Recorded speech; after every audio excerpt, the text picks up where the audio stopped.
Legislator DPRD Kota Makassar mendukung proses hukum yang tengah berjalan di Kejaksaan Tinggi Sulawesi Selatan terkait masalah Perumda Air Minum atau PDAM Kota Makassar.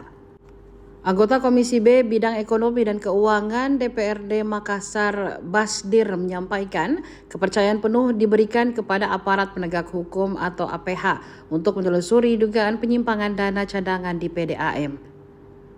Sebagai bagian dari fungsi kontrol dan pengawasannya, DPRD mendorong direksi di bawah kepemimpinan Hamzah Ahmad untuk melakukan sesuatu yang tidak bertentangan dengan aturan. Kendati begitu, ia mengaku belum menerima secara resmi dari PDAM terkait kasus hukum yang sedang bergulir di Kejaksaan.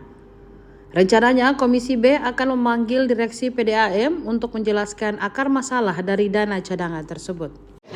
Kan yang pertama kita belum monet dengan PDN, sehingga laporan terkait dengan adanya kisru di sana itu belum ada secara resmi dari PDN. Tetapi tentu sebagai wakil rakyat kita memberikan kepercayaan penuh kepada pihak penegak hukum untuk melakukan upaya membuka kasus itu.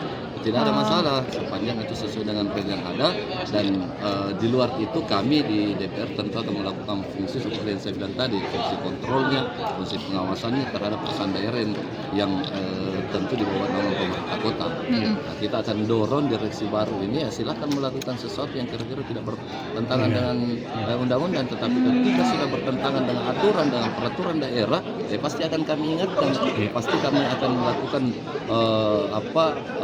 fungsi dan kewenangan di DPRD Kota Makassar.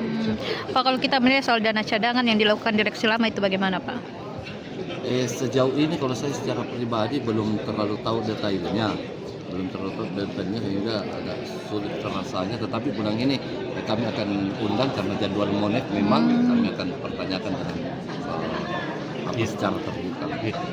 Download Tribun X sekarang. Menghadirkan lokal menjadi Indonesia.